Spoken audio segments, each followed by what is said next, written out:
Witajcie w odcinku od Jeremy. Przedstawię uczestników naszego show. Z numerem 1 Jeremy Fitzgerald. Bronił się przed animatronikami 6 żmudnych nocy tylko po to, żeby ostatecznie zostać przez kogoś ugryziony podczas następnego dnia, a przynajmniej taka jest wersja w fandomie. Ofiara ugryzienia przeżyła pomimo utraty płata czołowego, więc Fitzgerald powinien wciąż jej sobie żyć na świecie, choć nie wiemy zbyt wiele na temat jego stanu. Z numerem 2 Grobowy Jeremy. Tak naprawdę jest z nami od pierwszego dnia serii, ale dopiero 2,5 roku później poznajemy jego imię w FPS-ie. Jeremy 2 to jedna z ofiar MCI, jedno z dzieci zabitych przez Williama, prawdopodobnie Foxy. Jego obecny stan zdrowia to zmarły. Z numerem 3 VR Jeremy. Pracował w Silver Parasol, firmie, która jako pierwsza zajmowała się Help Wanted na zlecenie Fazbear Entertainment. Pracował w tym samym miejscu co Tape Girl, był beta testerem i w grze spotkał się z glitch trapem, który zaczął nim manipulować i skończyło się na tym, że Jeremy stracił twarz. Najwyraźniej sam siebie zranił i nie jest jasne, czy przeżył. Jeśli mu się udało, to wciąż był rozwalony psychicznie, więc wiele o nim nie wiemy. Scott jakoś nie lubi Jeremy i rani ich twarze, więc może grobowy Jeremy został w jakiś podobny sposób pokiereszowany. Oczywiście proszę nie robić z tego poważnych teorii, ale jakieś headcanony mogą być, wszystko jedno. Pytanie naszego show jest proste. Co łączy tą trójkę postaci? Rozmawiamy o tym tylko i wyłącznie dlatego, że coś powinno ich łączyć. W prawdziwym świecie nie trudno jest znaleźć imiennika. Od początku tygodnia słyszałem o 4 moich imiennikach, choć to akurat więcej niż zazwyczaj. W podstawówce było nas 2 imienników, co zawsze zajmowało pierwsze i drugie miejsce w konkursach matematycznych. W fikcyjnych światach jest inaczej, to jest raczej ważne, żeby postaci miały różne imiona. Postaci jest mało, trzeba je rozróżnić, trzeba dać im trochę unikalności i jest to po prostu wygodne. Jeśli rzeczywiście powiem się imiennicy, to zwykle jest na to jakiś konkretny powód. Na przykład śmieszna interakcja między nimi. Mówię do jednego Jeremy'ego, a odwracają się oboje. Czasami syn ma imię po ojcu, ale wtedy mówi się Walter Jr. na przykład. A może mówimy o serialu detektywistycznym i przypadkiem się okazało, że ofiara z 7 odcinka i zabójcy ze 120 mają to samo imię. Tutaj jest dużo postaci, to się zdarza.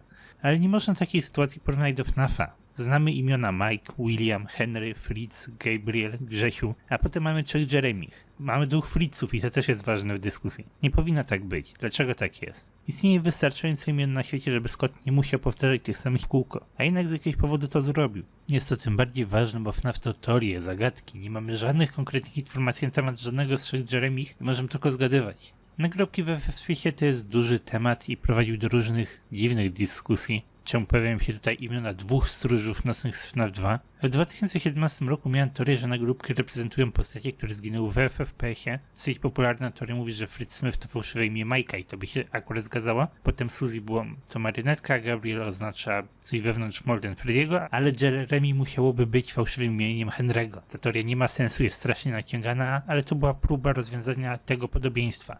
Wiele teorii dookoła nagrobków mówiły, że pracownicy używali imion zmarłych dzieci. Jeremy był synem albo przyjacielem Jeremy'ego i użył właśnie tego fałszywego imienia, bo przyszedł do restauracji szukać prawdy na temat swojego przyjaciela, syna. Był taki pomysł kiedyś, choć pojawił się tylko na moment i nikogo nie przekonał. Ludzie chcieli zrozumieć, czemu pojawił się drugi Jeremy i drugi Fritz. Uważali, że Scott wprowadza tutaj jakiś ogromny twist, który zmieni nasze zrozumienie FNAF 2. Już powstały następne teorie snu, że stróże nie są tak naprawdę zabitymi dziećmi, ale to też nie robi żadnego sensu. Ciekawostka na temat VR Jeremy'ego. Help Wanted miał mieć wątek Silver Parasol, fikcyjnej poprzedniej firmy, która pracowała nad Help Wanted. Ich logo pojawia się na gameplayu dołką, ale zrezygnowali z niego i finalna wersja już go nie ma. Oh, Silver Parasol Games! Powstała też fikcyjna strona internetowa dla Silver Parasol, z której też zrezygnowano i w 2019 roku ludzie znaleźli ten niedokończony szablon w internecie. Co ważne, mamy listę członków tej firmy, jest tam Dale, który jak wiemy z nagrań Tape Girl jest menedżerem firmy. Tak samo znajduje się tutaj Jeremy, więc to coś więcej niż niedokończony placeholder. Możliwe, że jedna z tych dziewczyn to Tape Girl, choć oczywiście pamiętajcie, że zdjęcie to gotowcy z internetu, a nie osoby, które naprawdę reprezentują tych pracowników. Widać też, że zakładka jest niedokończona, bo wszyscy mają 19 lat i pochodzą z Waszyngtonu. Ale morał jest taki, że VR Jeremiasz jest za młody, żeby mieć związek z resztą. Ugryziony Fitzgerald urodził się przed 1970 i byłby już w podeszłym wieku podczas Help Wanted. Nie znamy konkretnych numerów, ale twarz, którą nam dali, raczej wyjaśnia wszystko. Ale nawet bez tego nie ma żadnego dowodu, który łączy te postacie. Nie ma teorii, która ich wyjaśnia. Nie ma celu, który Scott miałby mieć, żeby Jeremy Fitzgerald pojawił się w Help Wanted. Kiedy pojawiły się teasery Remember Jeremy, to fan domyślał, że to Fitzgerald i że zostanie ten wątek rozwinięty. Ale nie został. VR Jeremy jest zupełnie nową postacią, która nie ma związku z FNAF 2. Nie ma żadnych szans, żeby którykolwiek Jeremy miał związek z innym. Ale jeśli to prawda, to co tutaj się dzieje? Czemu Scott nie potrafi wymyśleć innego imienia niż Jeremy? Imiona nie powinny się powtarzać w historii, żeby nie tworzyli zamieszania. Ale odpowiedź na to pytanie jest prosta. Scott chce tworzyć zamieszanie. Czy pamiętacie Mike Trappa? Dlaczego powstał Mike Trapp?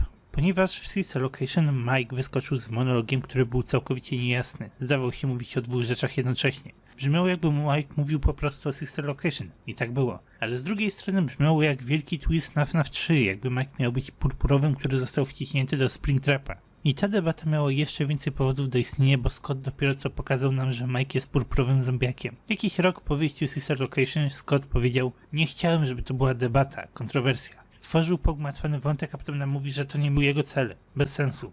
Ale chodzi tutaj o to, że Scott nie spodziewał się długiej debaty. Nie spodziewał się kontrowersji, nie spodziewał się tego, że tak długo będziemy się męczyli z tym tematem, bo to jest całkowicie normalny storytelling Scotta. Scott Cawthon to jest człowiek, który wprowadzi drugie bardzo podobne ugryzienie i krótko po premierze gry będzie zdziwiony, że jeszcze wszystkiego nie rozwiązaliśmy. To człowiek, który stworzył Mike Trappa i to jest też człowiek, który stworzył nam debatę pomiędzy Mike'iem a Williamem w Ultimate Custom Night. Nie wyobrażam sobie, ile czasu mu zajęło pisanie dialogów marionetki, tak żeby sobie przeczyły, a jednocześnie oba były poprawne. To jest styl Scotta. I tak samo to działa w przypadku Jeremiego. Dlaczego nagrobki FFPS-a używają imion Jeremy i Fritz? Ponieważ Scott lubi tworzyć zamieszanie. Scott chciał, żebyśmy zaczęli sobie łamać głowy na tym niezrozumiałym wątku, żebyśmy zastanawiali się, czemu dwóch stróży nocnych pojawia się na nagrobkach i robili na ten temat dużo błędnych teorii. Uważał, że poprawna odpowiedź z czasem stanie się jasna i nie będzie tej kontrowersji. Tak samo jak z Mike Trappem i ten wątek stał się jasny, bo Scott wielokrotnie połączył te imiona z główną piątką ofiar w innych źródłach. I teraz bardzo ważny punkt kulminacyjny odcinka. Scott stworzył drugiego Jeremiego, żeby nam namieszać w głowie, ale Scott stworzył trzeciego Jeremiego, żebyśmy przestali o tym w ogóle myśleć. Wyobraźcie to sobie, gdy mamy przed sobą dwóch Jeremich, to możemy się zastanawiać, czemu oboje się tak nazywają, co ich ze sobą łączy i czy może to nie jest ta sama postać. Kiedy jednak pojawi się trzeci, całkowicie nowy Jeremy, to wyraźnie widać, że to wszystko jest trollem, że Scott po prostu rzuca nam to samo imię w kółko, aż się znudzimy. Dostaliśmy trzech Jeremich, co pozwoli nam całkowicie przestać myśleć o Jeremich. Punkt widzenia Scotta prawdopodobnie jest bardzo prosty w tej sytuacji. FNAF jest zagadką, więc musimy udowodnić rzeczy, o których rozmawiamy. Nie możemy ślepo uważać, że dwóch Jeremich to na pewno ta sama postać. Musimy wyjaśnić, co oni oznaczają, jak się ze sobą łączą i dopiero wtedy będziemy pewni, czy to ta sama postać, czy dwie różne. Informacje, które dostajemy na temat wszystkich trzech Jeremich wyraźnie dowodzą, że to trzy różne postacie. Nie ma żadnych powiązań pomiędzy nimi, poza tym, że są imiennikami. Tak samo Fritz nie ma żadnego związku z grobowym Fritzem, bo nie można tego udowodnić. Nie ma elementu wspólnego pomiędzy nimi dwoma. Seria FNAF posiada trzech Jeremich. Brzmi to dziwnie, ale nie ma w tym zupełnie nic istotnego. To osobne postacie, Scott lubi trollować swoich fanów i mamy wiele informacji z przeszłości, które są dosłownie identyczne do przypadku Jeremich. Dwa ugryzienia, Mike Trapp, protagonista Ucena. Scott lubi dawać nam przeciwstawne informacje, bo chce, żebyśmy je rozwiązali przy użyciu faktów i logiki. I w przypadku Jeremich mówią nam one, że te postacie nie mają ze sobą żadnego związku.